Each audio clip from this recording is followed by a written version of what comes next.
తెలంగాణ రాష్ట్రంలో గ్రామదేవత ఆలయాల్లో హైదరాబాద్లోని లోయర్ ట్యాంక్ బండ్ దగ్గర ఉన్న శ్రీ కనకాల కట్టమైసమ్మ దేవాలయం ఒకటి.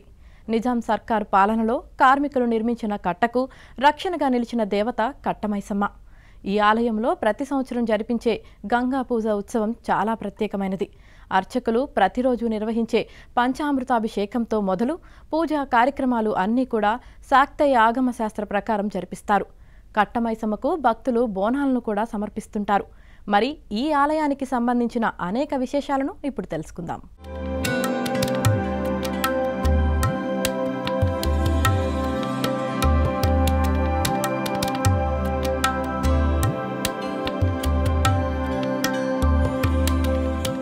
నమస్తే, వెల్కమ్ టు ఏబిఎన్ ఆంధ్రజ్యోతి. నేను శ్రావణి. ఈ రోజైతే ఒక ప్రసిద్ధి చెందిన ఆలయం దగ్గరికి అయితే నేను తీసుకొచ్చేసాను. అది ఎక్కడో కాదు, శ్రీ కట్టమైసమ్మ వారి ఆలయం. ఇక్కడ లోవర్ ట్యాంక్ బండ్లో అయితే ఈ ఆలయం అయితే చాలా ప్రసిద్ధి చెందింది. ఇక్కడికి వచ్చిన భక్తుల విశ్వాసం ఏంటంటే ఇక్కడ ఏ కోరిక కోరినా కూడా అది నెరవేరుతుందని ఇక్కడ విశ్వాసం. అలాంటి ఆలయాన్ని మనం కూడా సందర్శిద్దామా?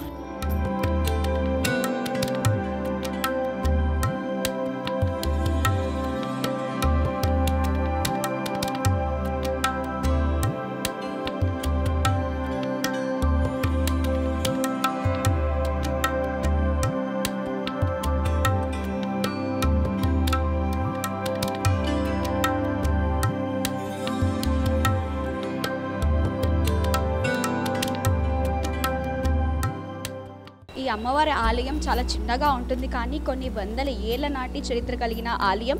ఇక్కడ ట్యాంక్ బండ్ చెరువు ఏదైతే ఉంటుందో ఆ ఆనకట్టకి ఆ అమ్మవారి ఎప్పుడు ఇక్కడ లోవర్ ట్యాంక్ బండ్కి ఆ కట్ట తెగకుండా కాపాడుతుందని ఈ యొక్క భక్తుల యొక్క విశ్వాసం. అలాంటి అమ్మవారిని మనం సందర్శిద్దాం. ఆ అమ్మవారి ఆశీస్సులు కూడా మనం తీసుకుందాం. పదండి.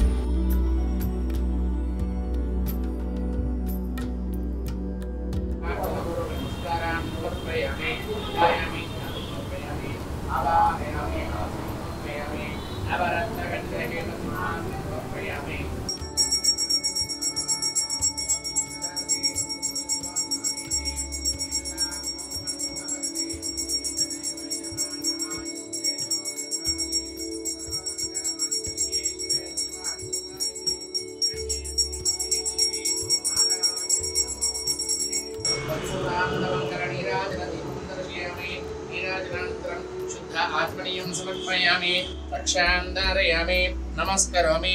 కుబేరాయ వైష్ణవనాయ మహారాజాయ నమః. ఓం తద్బ్రహ్మ. మనతో ప్రస్తుతం సాత్విక్ శర్మ పంతులు గారు అయితే ఉన్నారు. వారితో మాట్లాడి మరెన్నో విషయాలు అలాగే అమ్మవారి యొక్క చరిత్రను తెలుసుకుందాం. శ్రీమాత్రే నమః. సర్వమంగళమాంగళ్యే శివే సర్వార్థ సాధకే శరణ్యే త్ర్యంబకే దేవి నారాయణి నమోస్తుతే. మన తెలంగాణ రాష్ట్రంలో చాలా విశేషమైనటువంటి యొక్క దేవాలయాల్లో, గ్రామదేవతా దేవాలయాల్లో శ్రీ కనకాల కట్టమైసమ్మ అమ్మవారి యొక్క దేవాలయం చాలా విశేషమైనటువంటి ప్రాచుర్యం పొందినటువంటి దేవాలయం. ఈ అమ్మవారు పూర్వకాలంలో ఈ ట్యాంక్ బండ్ నిర్మాణం అప్పుడు ఎన్నిసార్లు పోసినా కట్ట నిలవకపోవడం వలన అప్పుడున్నటువంటి యొక్క నిజాం సర్కారు వారు ఇక్కడ ఉన్నటువంటి యొక్క అమ్మవారిని గుర్తించి ఇక్కడ లోకల్లో ఉన్నటువంటి యొక్క కూలీలందరూ కూడా మా యొక్క ప్రాంతంలో ప్రతి చెరువు దగ్గర అమ్మవారు ఉంటుందని భావించి అమ్మవారిని కనుక ఆరాధన చేస్తే మనకి ఈ యొక్క కట్ట నిలుస్తుంది అని చెప్పేసి అప్పుడు ఉన్నటువంటి యొక్క నిజాం వారికి సూచించగా వారి యొక్క ఆ కార్మికులు చెప్పినటువంటి యొక్క విషయాన్ని వాళ్ళు కూడా మన్నించి మీరు ఆరాధన చేసేటువంటి అమ్మవారికి నమస్కారం చేసుకోండి, అమ్మవారి యొక్క దయంబడి కనుక ఇక్కడ ఈ కట్ట కనుక నిలిచినట్టయితే తప్పనిసరిగా మేము కూడా మీకు సహాయ సహకారాలు అందిస్తామని అప్పటి ప్రభుత్వం వారు చెప్పగా అప్పటి నుండి అమ్మవారికి నమస్కారం చేసుకొని ఈ కట్ట వేయగా కట్ట నిర్మాణం ఇప్పటి వరకు కూడా ఎటువంటి యొక్క ఉధృతాలకు కలగకుండా, ఎటువంటి యొక్క ఇబ్బందులు కలగకుండా ప్రజలందరినీ కూడా సస్యశ్యామలంగా కాపాడుతూ శ్రీ కనకాల కట్టమైసమ్మ అమ్మవారు విరాజిల్లుతున్నారు. మా దేవాలయ వంశపారంపర్య ధర్మకర్త వారి యొక్క కుటుంబ సభ్యులైనటువంటి ప్రస్తుత చైర్మన్ గారు గౌతమ్ కుమార్ పటేల్ గారి యొక్క ఆధ్వర్యంలో, దేవాదాయ శాఖ వారి యొక్క పర్యవేక్షణలో, వివిధ శాఖల సహాయ సహకారాల చేత ఈ యొక్క గంగ తెప్పోత్సవాన్ని దేవాలయం నుండి ఊరేగింపుగా తీసుకొని వెళ్ళి ఆ భవానీ అమ్మవారి గంగా భవానీ అమ్మవారికి ఈ యొక్క గంగ తెప్పని సమర్పణ చేయడం జరుగుతుంది. అలా ఈ దేవాలయంలో పూర్వకాలంలో అమ్మవారు కనకాల, కనకము అనగా బంగారము, పూర్వకాలంలో అమ్మవారు బంగారు చేటలో అందరికీ కూడా డబ్బుని, నగదుని, ఆభరణాలని ఇచ్చేదట. అమ్మ కట్టమైసమ్మ తల్లి, నా కూతురు వివాహం చేస్తున్నాను అంటే అమ్మవారి కింద ఉన్నటువంటి తూములో నుంచి బంగారు చేటలో బంగారు ఆభరణాలు ఇచ్చేదట. వాళ్ళ యొక్క వివాహం అంతా అయిపోయిన తర్వాత వాళ్ళ యొక్క శక్తి కొలది అమ్మ నీ మొక్కు తీర్చడానికి వచ్చాము అనగానే మళ్ళీ ఆ చాట రావడము, ఆ చాటలో వారు పెట్టినటువంటి యొక్క ఆభరణాలు, నగదు, ఆవిడ మొక్కుబళ్ళన్నీ కూడా తీసుకొని వెళ్ళడం అనాదిగా వస్తున్నటువంటి యొక్క ఆచారం. అటువంటి అమ్మవారిని ఇక్కడ కనకాల కట్టమైసమ్మ అమ్మవారుగా అమ్మవారు ప్రసిద్ధిగాంచింది. ఈ యొక్క మన దేవాలయంలో చూసినట్టయితే కింద ఉన్నటువంటి యొక్క వెండి తోరణంతో కలిసినటువంటి యొక్క అమ్మవారేమో మూల విరాట్గాను, పైన ఉన్నటువంటి యొక్క విగ్రహము ప్రతిష్టాపన పుష్పగిరి పీఠాధిపతులైనటువంటి యొక్క స్వామివారు ఈ యొక్క పైన ఉన్నటువంటి అమ్మవారిని ప్రతిష్టాపన చేయడం జరిగింది. ఇక్కడ శాక్తేయ ఆగమం ప్రకారం దేవాలయంలో అమ్మవారికి పూజాది కార్యక్రమాలు నిర్వహిస్తుంటారు.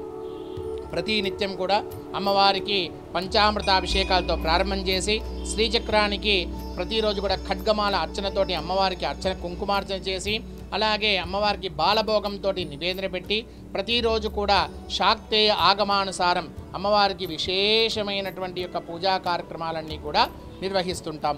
అలాగే అమ్మవారికి జరిగేటువంటి శ్రావణ మాసంలో వచ్చేటువంటి యొక్క శుక్రవారం నాడు సామూహిక పుష్పార్చన కార్యక్రమాలు భక్తుల సుమంగళీల చేత నిర్వహించడం జరుగుతుంది. ఈ విధంగా ఈ యొక్క దేవాలయంలో దేవాదాయ శాఖ అధికారుల యొక్క పర్యవేక్షణలో అలాగే వంశపారంపర్య ధర్మకర్త యొక్క వారి యొక్క ఆధ్వర్యంలో ప్రతిరోజు కూడా అమ్మవారికి విశేషమైనటువంటి అలంకరణలతోటి పూజాది కార్యక్రమాల చేత బోనాల సమర్పణ చేత అమ్మవారికి ఒడిబియ్యము మొదలగువన్నీ కూడా భోగము సమర్పణ చేస్తూ ఉంటారు. ఈ విధంగా విశేషమైనటువంటి కార్యక్రమాలు ఈ దేవాలయంలో నిర్వహిస్తూ ఉంటారు. చాలా చక్కగా చెప్పారండి. అసలు అమ్మవారి గురించి తెలియని వాళ్ళకైతే పూర్తి డీటెయిల్స్ అయితే ఇచ్చారు. థ్యాంక్ యూ అండి.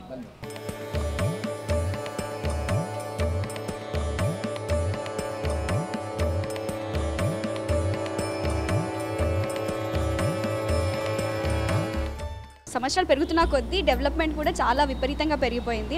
డెవలప్మెంట్ ఏ విధంగా ఉండింది, మీరు ఉన్నప్పుడు ఎలా ఉండింది? ఈ డెవలప్మెంట్ అంటే నేను 2018లో వచ్చానమ్మా. అప్పుడు వచ్చిన తర్వాత వచ్చే భక్తులకి మనం అన్ని సౌకర్యాలు కల్పించి మంచిగా దర్శనవాది చేయించి వాళ్ళు కొంతమంది సలహాలు తీసుకొని వచ్చిన భక్తులతోటి ఏ విధంగా అయితే మంచిదని చెప్పి వాళ్ళ సలహాల మేరకుగా మనం వాళ్ళకి ఏర్పాట్లు చేయడం వల్ల భక్తులు కూడా విపరీతంగా పెరగడం జరుగుతుంది. వీళ్ళు వేరే వాళ్ళకు కూడా చెప్పేసి ఇట్లా మంచిగా మనకి పూజలు చేపిస్తున్నారు, మంచిగా క్యూ లైన్ సిస్టమ్ ఏ ఇబ్బంది లేకుండా చేస్తున్నారు. ఆ విధంగా భక్తులు కూడా ముందుకు వచ్చి మేము చేస్తాము, ఇక్కడ అన్నదానం చేస్తే మంచిదని చెప్పేసి అని అన్నదానాలు 1-2 జరిగేవి కూడా ఇప్పుడు నెలకి 20 మంది బుక్ చేసుకుంటున్నారు. అన్నదానం కూడా జరుగుతుంది. అట్లా నా చండీ హోమం కూడా అప్పుడు 50 ఉండేవి. ఆ 50 నుంచి ఇప్పుడు దాదాపు 100 చండీ హోమాలు బుక్ అవుతున్నాయమ్మా. ఆ విధంగా జరుగుతుంది. ప్రతి సంవత్సరం అనుకోని విధంగా ఇంక్రీజ్ అవుతూ వస్తుంది ఆదాయం కానీ పబ్లిక్ కానీ ఎవరైనా సరే విపరీతంగా వస్తున్నారమ్మా. అలంకారం కూడా ఇక్కడ విశేషమైన అలంకారం చేస్తారు. ఎక్కడ చేయని విధంగా ఇక్కడ చేస్తూ ఉంటారు.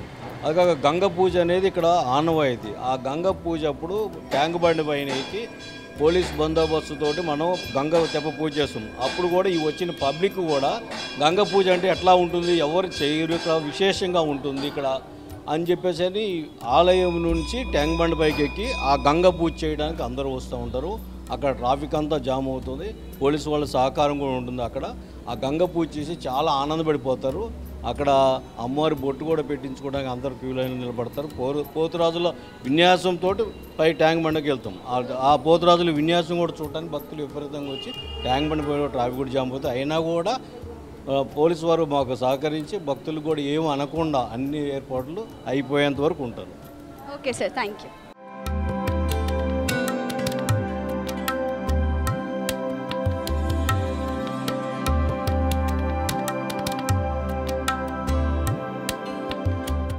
మనతో ప్రస్తుతం భక్తులైతే ఉన్నారు, వారితో మాట్లాడదాం. నమస్తే అండి. మేడం, మీ పేరు, మీరు ఎక్కడి నుండి వచ్చారండి? మేము ఇక్కడ తిలక్ నగర్ నుంచి వచ్చాము మేడం. మేము 35-40 ఇయర్స్ నుంచి ఇక్కడ వస్తాం. మేము ఆల్రెడీ మేము ఇంట్లో సిటీలో ఉండేను. ఇక్కడ షిఫ్ట్ అయిపోయి అక్కడి నుంచి కూడా వచ్చేవాళ్ళం. మా ఫాదర్ మదర్ అందరూ ఇక్కడనే ఎక్కువ వస్తాము. ఇక్కడ నుంచి మాకంతా బాగానే ఉన్నది. దృష్టి దోషాలు కానీ ఏది కానీ అమ్మవారి దగ్గర 2 నిమ్మకాయలు పెట్టి ఆమె అర్చన బాగా చేపిస్తారు. పంతులు గారు కూడా మంచి సహకరిస్తారు. కట్టమైసమ్మ టెంపుల్ చాలా ఏళ్ళ సంది వస్తున్నాం. మేము దర్శనం చేసుకుంటాము. మంగళవారం వస్తాము. ఇక్కడ పబ్లిక్ చాలామంది వస్తారు. ఇది రోడ్ ఉంటుంది, మెయిన్ రోడ్ ఉంటుంది. ఇక్కడ షెడ్లు లేవు వండుకోవడానికి. వండుకోవడానికి నిలవడానికి కూడా ప్లేస్ లేదు. అక్కడ ఓపెన్ ప్లేస్ ఉంది మున్సిపాలిటీ వాళ్ళది. అక్కడ ఓపెన్ షెడ్లు వేసి ప్రజలకు మేలు చేయాలని ప్రభుత్వాన్ని కోరుతున్నాము. శ్రీ శ్రీ శ్రీ కనకాల కట్టమైసమ్మ అమ్మవారి దేవాలయంలో ఇక్కడ శుక్రవారం మంగళవారం రోజు చాలామంది భక్తులు ఉంటారు. ఈ భక్తులందరూ ఇక్కడ ఎవరైతే వాళ్ళ కోరికలు కోరుకుంటారో నెరవేర్చుకోనికి వస్తారు. కానీ ఇక్కడ వాళ్ళకి తగ్గిన వసతులు ఏం లేవండి. టెంట్లు వేసుకొని రోడ్డు మీద చేసుకొని వెళ్తారు. పూజలు కానీ వాళ్ళు ఏమైనా మొక్కుబడులు ఏమైనా ఉన్నాయనుకుంటే పూజలు వాళ్ళు రోడ్డు మీద పెట్టుకొని చేసుకుంటారు. సో గవర్నమెంట్ మాకు ఇప్పుడు నేను కూడా ఒక భక్తుడిని, ఇక్కడ గత 15 సంవత్సరాలు 20 సంవత్సరాలు నేను వస్తున్నాను. మా తల్లిదండ్రుల నుంచి నేను వస్తున్నాము. మంగళవారం ఏమన్నా చేసుకోవాలనుకున్న మొక్కుబడి తీర్చుకోవాలనుకున్నా కూడా మాకు వసతులు లేవు. సో గవర్నమెంట్ కనీసం ఈ యొక్క వసతులని కల్పిస్తే ఈ గుడి ఇంకా ప్రాచుర్యంలో పొందుతుందని మేమందరం ఆశిస్తున్నాం. మీ ద్వారా అయినా ప్రభుత్వానికి తెలియజేయాలని కోరుకుంటున్నాం. శ్రీ కనక కట్టమైసమ్మ అమ్మవారి దేవాలయం చాలా ప్రసిద్ధి చెందింది. ఈ ట్యాంక్ బండ్కు ఆనకట్టగా ఈ అమ్మవారిని కొలుస్తూ ఉంటారు ఇక్కడ ఉన్న భక్తులు. ఇక్కడ ఏ కోరిక కోరినా కూడా అమ్మవారు కొంగు బంగారం చేస్తారని భక్తుల యొక్క విశ్వాసం. అలాంటి ఆలయాన్ని అయితే మనం సందర్శించాం కదా. మరో విశేషమైన ఆలయంలో మళ్ళీ కలుద్దాం. అంతవరకు చూస్తూనే ఉండండి ABN ఆంధ్రజ్యోతి.